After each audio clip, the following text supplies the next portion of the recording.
तो हेलो बच्चों, कैसे हो आप लोग। आई होप कि आप लोग अच्छे होंगे और अच्छे से पढ़ाई भी कर रहे होंगे। जैसे कि आप जानते हो बेटा, हमारा चैप्टर नंबर 1 चल रहा है, जिसका आज नेक्स्ट टॉपिक होने वाला एक समान विद्युत क्षेत्र में द्विध्रुव पर बल और तथा बल आघूर्ण के बारे में डिस्कशन करेंगे। से तो चलते बेटे थोड़ा सा डिस्कशन कर ही लेते हैं इस पे। तो बेटा हम पहले क्या करेंगे, एक विद्युत क्षेत्र ले लेते हैं, एक समान विद्युत क्षेत्र लेंगे से ये कैसा है बेटा हमारे पास एक समान विद्युत क्षेत्र से एक समान विद्युत क्षेत्र हमने क्या ले लिया बेटे, ए ले लिया। और विद्युत क्षेत्र ई में हम क्या रखेंगे, एक वैद्युत ध्रुव ए भी रखेंगे, ए बी, ये ए और ये बी एक वैद्युत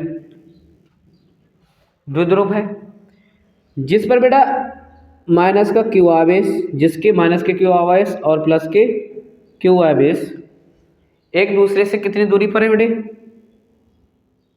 एक दूसरे से 2l दूरी पर। सही है, एक दूसरे से कितनी दूरी पर रखे हुए, 2l दूरी पर रखे हुए हैं। एक वैद्युत द्विध्रुव था, ठीक है, जिसके आवेश क्या थे, माइनस का क्यू प्लस का क्यू, एक दूसरे 2l दूरी पर है। ये क्या बन गया, द्विध्रुव आघूर्ण द्विध्रुव। और इस द्विध्रुव को एक समान विद्युत क्षेत्र ई में किस कोण पर रख लेते हैं बेटा, हम थीटा कोण पर रखते हैं। ठीक है, अब हमने क्या किया, थीटा कोण पर रखने की वजह से बेटे इसमें वैद्युत क्षेत्र में, एक समान वैद्युत क्षेत्र में थीटा कोण पर रखेंगे तो क्या होता है बेटा, इसके प्लस के क्यू आवेश पर क्या होगा, इसके प्लस के क्यू आवेश है जो इस पर, तो इस पे प्लस के क्यू आवेश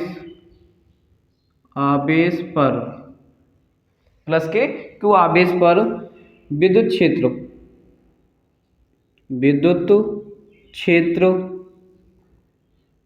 ई के कारण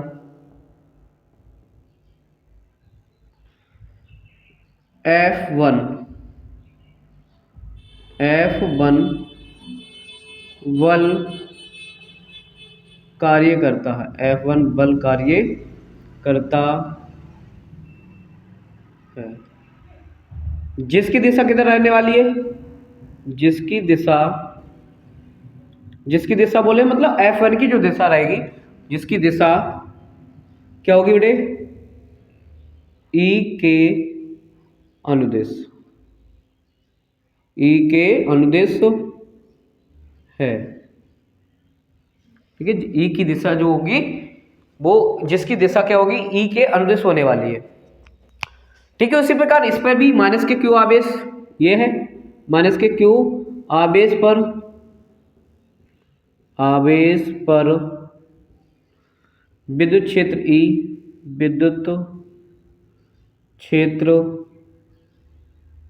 ई के कारण, पर ई के कारण F2 बल कार्य करता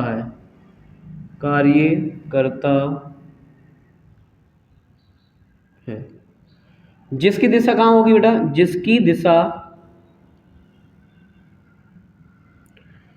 ई के विपरीत होगी, ई के विपरीत होगी। ठीक है, मतलब इसकी जो दिशा है, माइनस का क्यू आवेश है, इस पर कैसे बल लगेगा बेटा, कुछ इस तरीके से बल लगने वाला, इस तरीके से। ये जो F2 है इसकी दिशा इधर रहने वाली है, और इस वाले बल की जो दिशा है F1 की वो इधर होने वाली, इधर ही हमारा विद्युत क्षेत्र है और इधर ही F1 की दिशा, और इसके अपोजिट F2 की दिशा है। अब समझो बेटा थोड़ी सी बात को और मेरे साथ ही साथ ये दोनों बल हैं, ये इधर के लिए और ये इधर के लिए। दूसरी बात, F1 का जो मान होगा वो होगा QE के बराबर, और इसका F2 का जो मान होगा वो होगा माइनस का QE।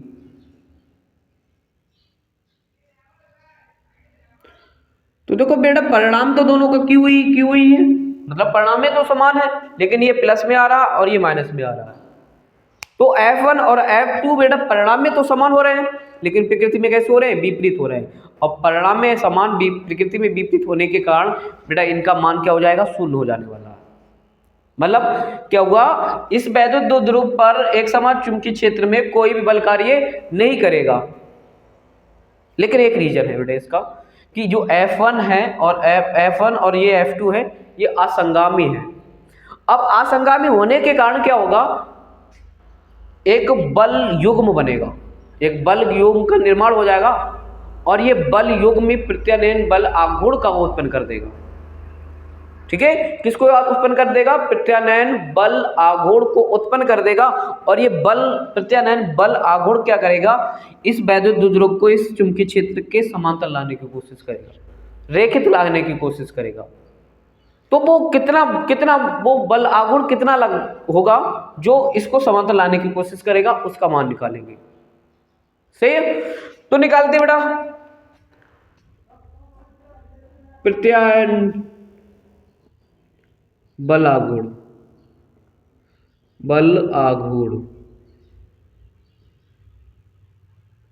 टाउ बराबर 1 इंटू का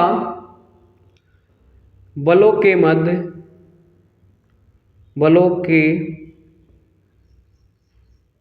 मध्य लंबवत दूरी, मध्य लंबवत दूरी। लंबवत दूरी कौन सी होने वाली बेटे, थोड़ा सा समझा देते बेटे। ये वाली दूरी की बात कर रहा है, ये वाली, ये लंबवत दूरी से।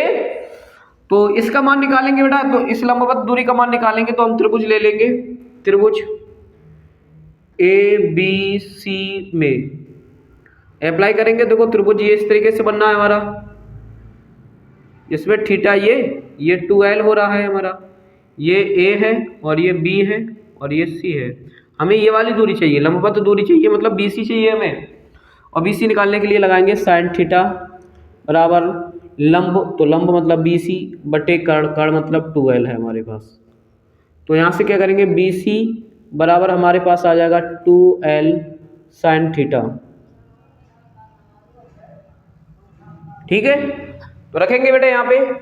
तो जो F है टाउ बराबर जो है हमारे पास बल कितना होगा F, और लंबवत दूरी क्या होगी हमारे पास 2L साइन थीटा से। अब 2L साइन थीटा हमारे पास है, तो आगे हम क्या करेंगे, F की भी वैल्यू रख लेते हैं। क्या करेंगे हम, F की वैल्यू रख लेते हैं। तो यहाँ पे F की वैल्यू रखेंगे तो ये होगी QE और ये 2L साइन थीटा हो जाएगा। इसे थोड़ा सही तरीके से लिखेंगे तो Q इंटू का 2L हो जाएगा, और इधर की बात करें तो E और साइन थीटा हो जाएगा। तो इसका जो मान होगा बेटा ये P के बराबर और E, और ये हो जाएगा साइन थीटा। तो टाउ बराबर से, तो टाउ बराबर मतलब उस समय जो बल युग्म आघूर्ण होगा उसका जो फार्मूला बनेगा वो क्या बनेगा, टाउ बराबर PE साइन थीटा होने वाला है। से अब ये बल युग्म जो बल आघूर्ण है हमारे पास, इसका मात्रक क्या होता है, मतलब टाउ का जो मात्रक है, टाउ का मात्रक न्यूटन मीटर होता है, न्यूटन मीटर होता है, न्यूटन मीटर होता है। ठीक है, आई होप कि आपको मेरी बात समझ में आई होगी टोटल।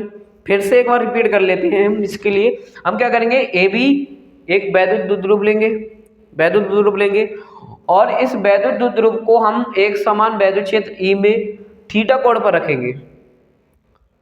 से तो बेटा क्या करेंगे, थीटा कोण पर रखने पर वैद्युत क्षेत्र के कारण प्लस के Q आवेश पर F1 कार्य करेगा। F1 मतलब बल कार्य करने वाला है, जिसकी दिशा विद्युत क्षेत्र E की अनुदिश होने वाली है। ठीक उसी प्रकार माइनस के Q पर भी F2 का बल कार्य करेगा, इसकी दिशा वैद्युत क्षेत्र की विपरीत होने वाली है, इसके अनुदेश और ये विपरीत होने वाली है। अब भाई विपरीत होने, इस परिणाम में तो दोनों को समान है, लेकिन विपरीत प्रकृति के होने के कारण ये क्या होगा, ये बल निरस्त हो जाएगा, मतलब कोई भी बल कार्य नहीं करेगा, बल का मान क्या हो जाएगा, शून्य हो जाएगा। लेकिन एक रीजन है इसके पीछे कि F1 और F2 असंगामी है, और असंगामी होने की वजह से एक बल युग्म आघूर्ण, एक बल युग्म कार्य करेगा, जो किसको उत्पन्न करेगा, एक प्रत्यानयन बल आघूर्ण को उत्पन्न करेगा इस वैद्युत द्विध्रुव में।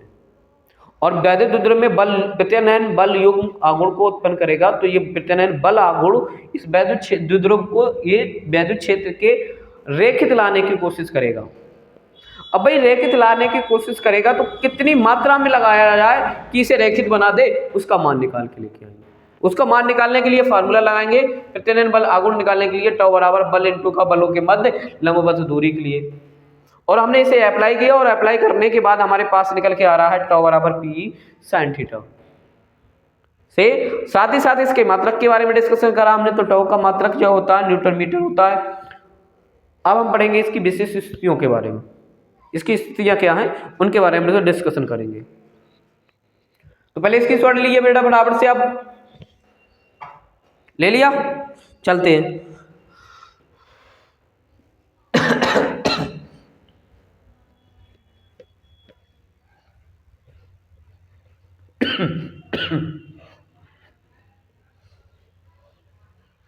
अब पढ़ेंगे इसकी स्थितियों के बारे में।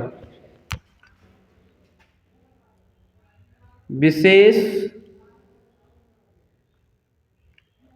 स्थितियां,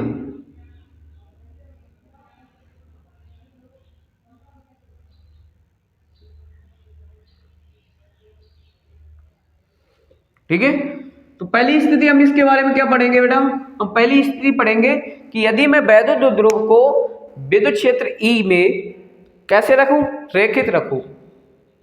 मतलब क्या हुआ कि विद्युत क्षेत्र E के कैसे रख दूं, एकदम थीटा कोण बनाते हुए रख दूं, तो इस पे बल युग्म आघूर्ण कितना कार्य करेगा वैद्युत द्विध्रुव पर, उसका मान निकालेंगे।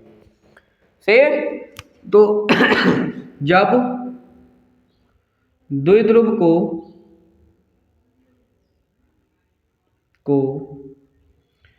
विद्युत क्षेत्र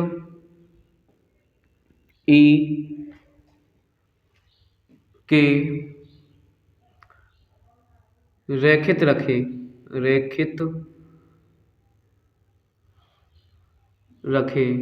अर्थात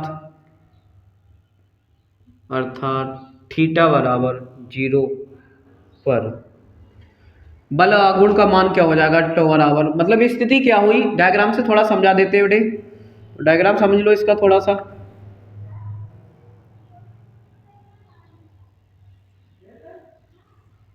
मतलब क्या हुआ, ये वैद्युत द्विध्रुव को इस तरीके से रख देते हैं हम,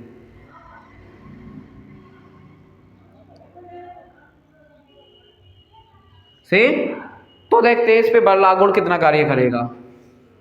तो टॉ बराबर पीई साइन थीटा, तो यहाँ पे पीई साइन थीटा, थीटा की वैल्यू 0 हो जाने वाली है, और तो हो गया पीई साइन 0 हो जाएगा। साइन 0 की वैल्यू क्या होती है, 0 होती है, और साइन 0 की वैल्यू 0, तो 0 की गुणा करेंगे पीई से तो क्या हो जाएगा 0, तो टॉ बराबर क्या हुआ 0 हो गया। मतलब क्या हुआ कि इस स्थिति में वैद्युत द्विध्रुव पर कोई भी बल आघूर्ण कार्य नहीं करता, और द्विध्रुव की इस स्थिति को, द्विध्रुव की इस स्थिति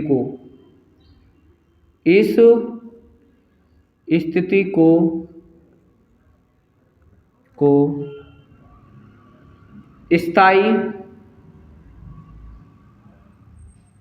साम्यावस्था कहते हैं,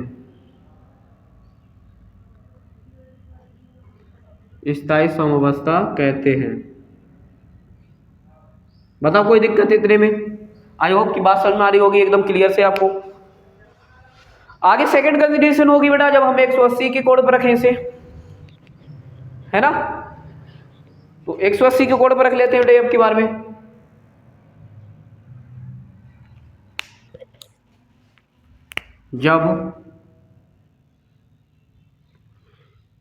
द्विध्रुव को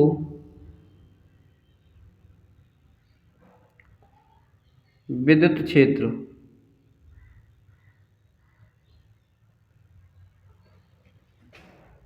E के रैखिक परंतु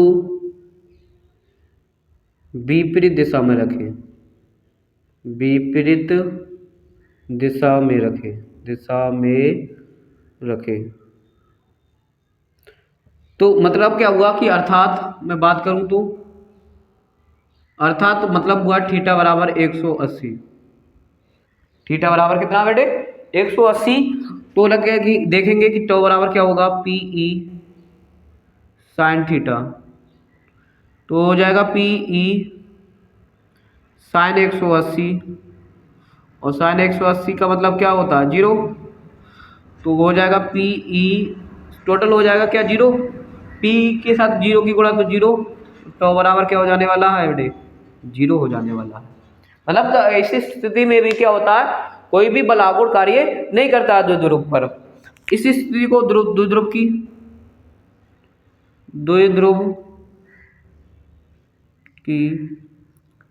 इस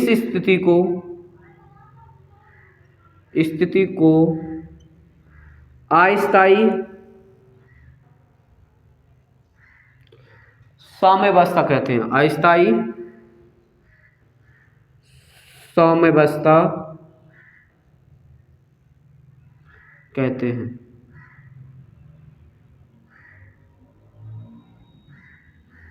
ठीक है, क्लियर हो रही है सारी बात। आगे चलते बेटा एक लास्ट कंडीशन और रहेगी मेरे पास। लास्ट कंडीशन क्या उसके बारे में डिस्कशन कर लेते हैं थोड़ा सा।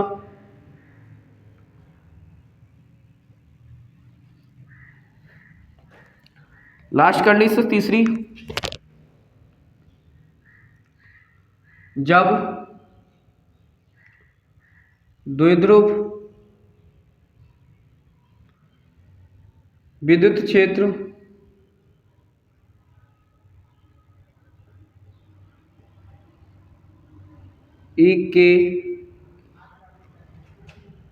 ई में लंबवत रखा हो, लंबवत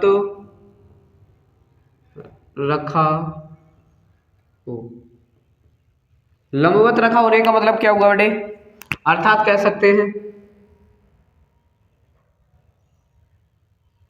थीटा बराबर 90 डिग्री।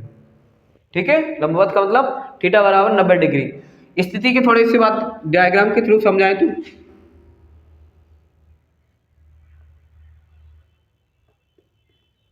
कुछ इस तरीके से डायग्राम होगा और इसमें इस तरीके से रखना है हमें लंबवत एकदम 90 के कोण पर रख रहे हैं हम ए बी को।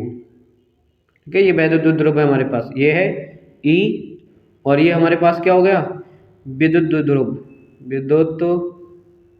द्विध्रुव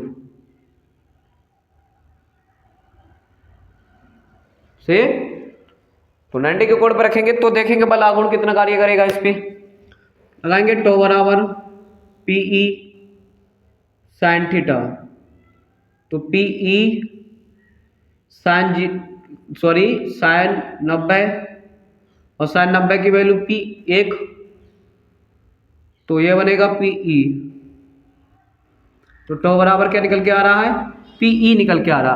अब टो बराबर पीई का मतलब क्या हुआ कि बेटा जब भी हमारा विद्युत क्षेत्र ई में लंबवत रखा जाता है ना तो उस पे बल आघूर्ण जो होता है ना वो सबसे अधिक मात्रा में लगता है। ठीक है, तो इस स्थिति में क्या बोलेंगे इस स्थिति में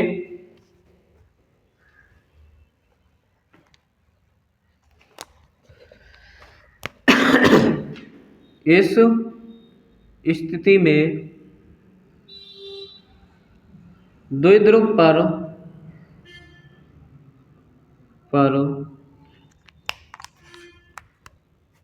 सबसे अधिक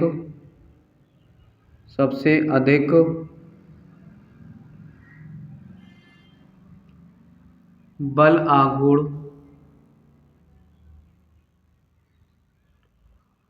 कार्य करता है करता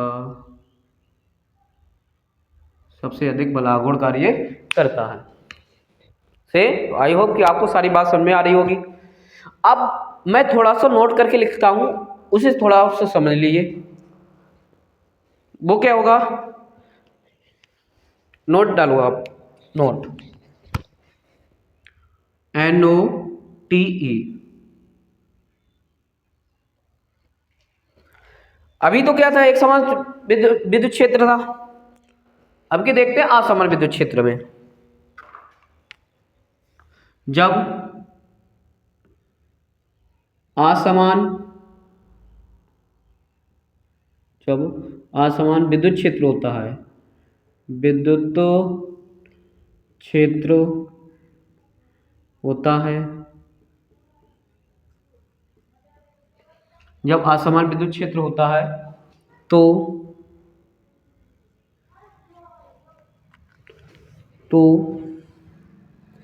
द्विध्रुव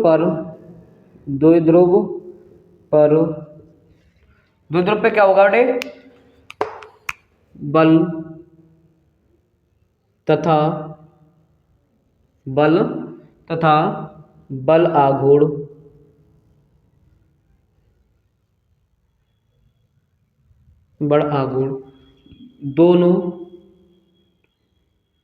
दोनों कार्य करते हैं। इसे पहले क्या करेंगे बेटा, इसे पहले विद्युत क्षेत्र में घूर्णन कराते हैं,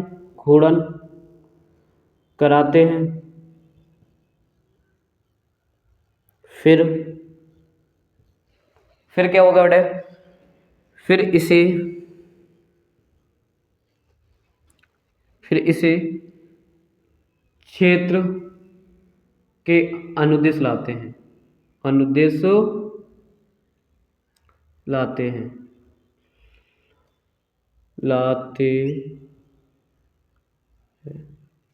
से। तो बेटा ये नोट्स करके लिख लेंगे आप, ठीक। अब थोड़ा सा इससे संबंधित एक दो न्यूमेरिकल्स भी देख लेते हैं साथ ही साथ में, है ना। तो न्यूमेरिकल्स तक आप स्क्रीनशॉट लीजिए।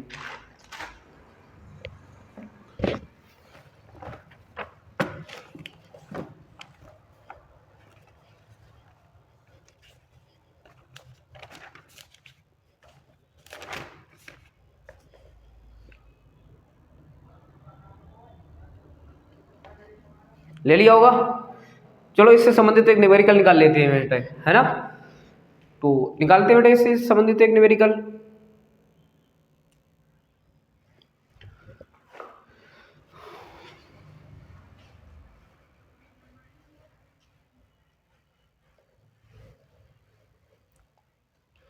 न्यूमेरिकल क्या कह रहा है, एक विद्युत द्विध्रुव जिसका द्विध्रुव आघूर्ण, न्यूमेरिकल है बेटा इससे संबंधित, एक द्विध्रुव जिसका द्विध्रुव आघूर्ण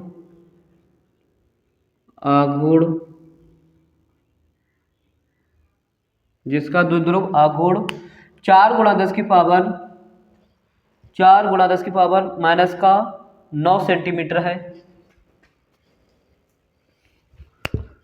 आघूर्ण 4 गुणा 10 की पावर -9 सेंटीमीटर है।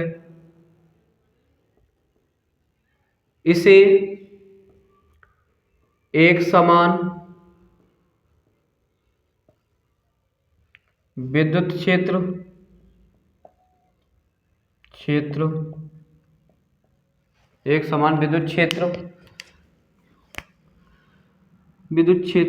के सापेक्ष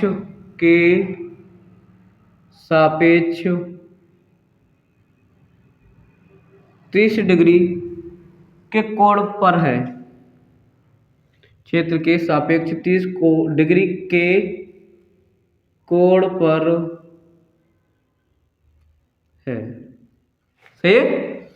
आगे क्या है इसमें, विद्युत क्षेत्र विद्युत क्षेत्र न्यूटन प्रति कूलम है। विद्युत क्षेत्र जो है, विद्युत क्षेत्र 5 गुणा 10 की पावर 4 न्यूटन प्रति कूलम है। 4 न्यूटन प्रति कूलम है। बल आघूर्ण ज्ञात करना है। बल आघूर्ण ज्ञात कीजिए, ज्ञात कीजिए। ठीक है, चलो देख लेते हैं बेटे इसे। तो देखो यहाँ पे क्या दिया हुआ है हमें, बल आघूर्ण दे रखा है, P की वैल्यू दे रखी है 4 गुणा 10 की पावर -9 सेंटीमीटर।